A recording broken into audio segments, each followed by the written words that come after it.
Existem lugares que relaxam o corpo em segundos e existem outros que o corpo entra em alerta, mesmo quando nada parece errado. Agora, e se a explicação não estivesse na estética, nem no estilo, nem no gosto, e se estivesse em algo mais profundo? Segurança. A teoria que explica o vínculo entre mãe e filho, formulada por John Bowlby, também ajuda a entender por que certos espaços parecem acolher, enquanto outros parecem exigir defesa. Hoje, a proposta é diferente, é conectar Bowlby à arquitetura, e ao final, a pergunta muda. Não é só este lugar é bonito, mas sim, este lugar funciona como uma base segura para quem o vive? John Bowlby, psiquiatra e psicanalista britânico, desenvolveu a teoria do apego nos anos 50, a partir de observações clínicas e pesquisas com crianças privadas de cuidado consistente no pós-guerra. A hipótese central é simples e muito exigente. O ser humano não busca apenas alimento e proteção física, ele busca vínculo. E este vínculo organiza o desenvolvimento emocional, social e cognitivo.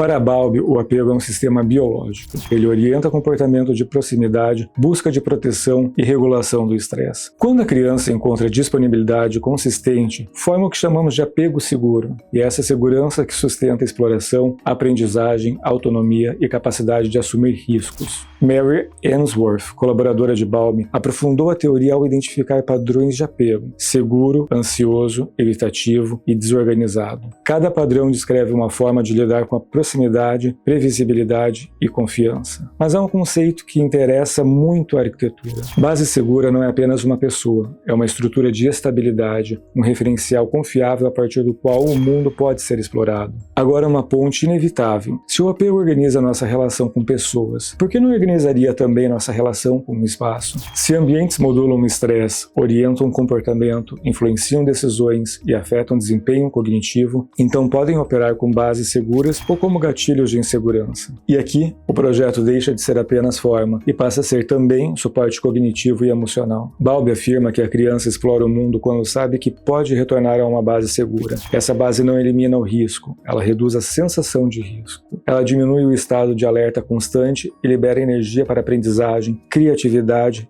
e interação. Trazendo isso para a arquitetura, a pergunta deixa de ser apenas formal. Como o espaço regula o estado interno de quem o habita? Uma base segura espacial oferece previsibilidade sem monotonia, complexidade sem caos, estímulo sem sobrecarga. Em outras palavras, ela organiza o campo perceptivo. Quando a legibilidade é clara, o usuário entende rapidamente onde está, para onde ele tem que ir e quais são os limites do ambiente. Isso reduz carga cognitiva. E quando a mente não precisa gastar energia para se orientar, ela pode operar melhor. A hierarquia espacial também pesa. Entradas reconhecíveis, circulações intuitivas, ambientes principais com identidade, ambientes de suporte que sustentam a experiência sem competir com ela. O espaço passa a ter gramática. Transições graduais também importam, do público ao privado, do aberto ao contido, do luminoso ao mais baixo. Essas transições funcionam como zonas de adaptação. Elas evitam ruptura bruscas que elevam o alerta. E há um ponto físico anterior à linguagem, materialidade tátil, escala humana e proporção coerente reforçam a ancoragem corporal. O corpo percebe estabilidade antes que a mente formule qualquer julgamento estético. Em ambientes de saúde, por exemplo, pesquisas mostram que vistas para a natureza, iluminação natural equilibrada e organização espacial clara reduzem estresse e favorecem recuperação. Não é estilo, é regulação fisiológica. Quando o espaço oferece orientação, previsibilidade e textura sensorial adequada, ele se torna mediador entre indivíduo e mundo. Ele absorve parte da incerteza do exterior. Nesse sentido, o edifício deixa de ser objeto e passa a ser estrutura de suporte. Pode até funcionar como uma figura simbólica de apego, não por substituir pessoas, mas por sustentar emocionalmente a experiência de estar no mundo. Na teoria do apego, segurança não é superproteção. Segurança é a disponibilidade estável que permite afastamento. A criança com apego seguro se distancia, explora, testa limites e retorna quando necessário. A presença confiável não aprisiona, ela sustenta autonomia. Na arquitetura, um espaço seguro não é aquele que contém excessivamente, é aquele que oferece condições para o indivíduo se expandir sem ativar a defesa o tempo inteiro. E aqui, a psicologia ambiental ajuda muito. Stefan Kapler, com a teoria da restauração da atenção, mostra que ambientes com fascinação suave, como elementos naturais, luz filtrada e movimento orgânico, restauram a capacidade de atenção dirigida. Ou seja, quando o ambiente não exige vigilância constante, o cérebro recupera energia. Edward Wilson, com a hipótese da biofilia, propõe uma tendência a buscar conexão com sistemas vivos. Essa conexão não é decorativa, ela regula o organismo. Colin Ellar, na psicologia urbana, mostra como monotonia excessiva, fachadas cegas e estímulos agressivos elevam o estresse medido por respostas fisiológicas. A cidade pode manter o corpo em alerta por horas. Então, segurança espacial não é ausência de estímulo, é estímulo calibrado. A arquitetura equilibra pares, que parecem opostos: refúgio e abertura, proteção e perspectiva, contenção e expansão. No ambiente corporativo contemporâneo, quando o Open Office é aplicado sem gradação, surgem efeitos previsíveis: mais distração, menos foco, pior desempenho. Ao eliminar zonas de refúgio, elimina-se parte da base segura. Em contrapartida, escritórios que combinam áreas de foco profundo, salas silenciosas, microambientes de transição e espaços colaborativos bem posicionados oferecem autonomia com suporte. O colaborador escolhe o próprio grau de exposição. Ele decide até onde ele pode explorar. No campo hospitalar, percursos intuitivos, iluminação natural, vistas para jardins terapêuticos e áreas de espera mais humanas reduzem a ansiedade e melhoram a percepção de cuidado.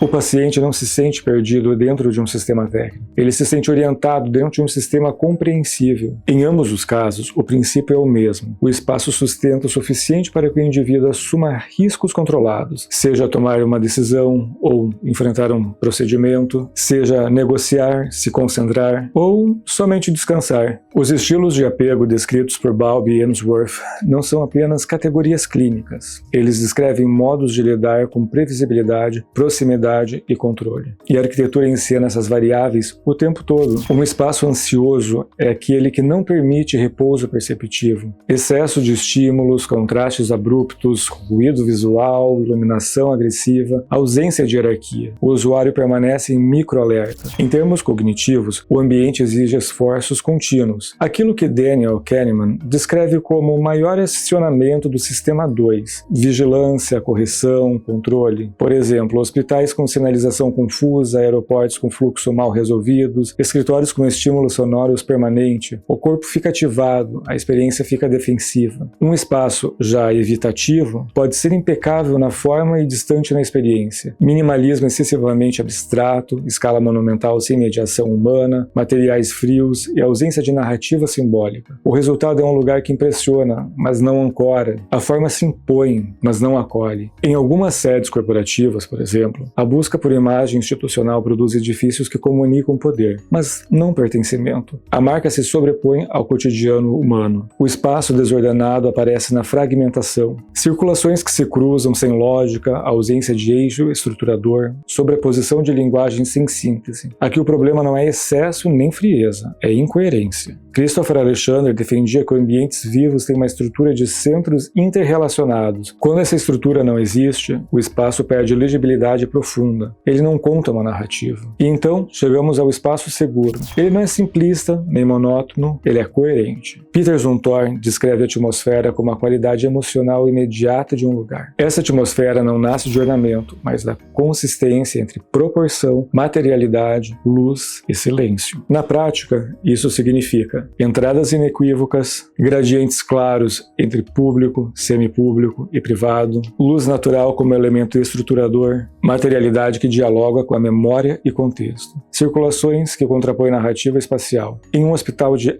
alta complexidade, isso inclui separar fluxos técnicos e fluxos de pacientes de forma eficiente e discreta, garantindo performance operacional sem expor o usuário. A técnica sustenta a experiência, mas não a domina. Já em um edifício corporativo, isso significa coerência entre lobby, áreas de trabalho e espaços decisórios, reforçando cultura organizacional sem sobrecarga sensorial. O luxo nasce nesse contexto, não está na opulência, está na clareza emocional que o espaço oferece. Se apego é vínculo estruturado pela confiança, então pertencimento é sua expressão social ampliada. Henry Lefebvre afirma que o espaço é produzido socialmente. Ele incorpora a relação de poder, cultura e memória. Projetar é intervir na forma como os sujeitos se reconhecem dentro de uma estrutura coletiva. Aplicar a teoria do apego ao projeto significa perguntar a cada decisão onde está a base segura desse usuário. Em um hospital, a base segura pode estar na clareza do percurso, na previsibilidade das informações, na presença de luz natural em corredores, em áreas de espera que não pareçam zonas de abandono. Tecnicamente, isso envolve o que conhecemos em projeto hospitalar como wayfinding integrado desde o layout, controle visual estratégico para reduzir desorientação, elementos biofílicos reais, não apenas decorativos, estruturas de suporte familiar, reconhecendo que o cuidado é relacional. Em um ambiente corporativo de alto desempenho, a base segura pode aparecer na clareza organizacional do espaço. Salas de decisão com escala adequada, isolamento acústico preciso, materialidade que comunica estabilidade, áreas de informações que permitem interação sem exposição excessiva. A arquitetura sustenta governança, cultura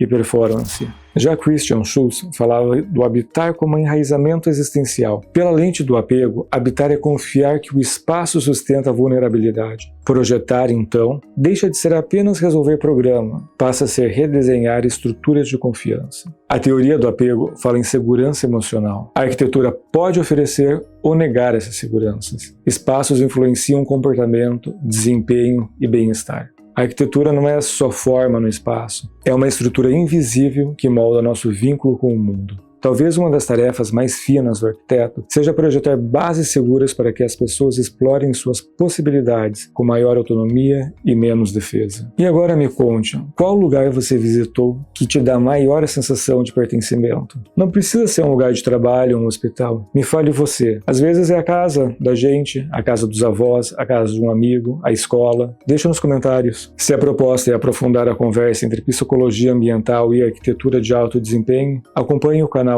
Aqui, o projeto é tratado como cultura, percepção e comportamento.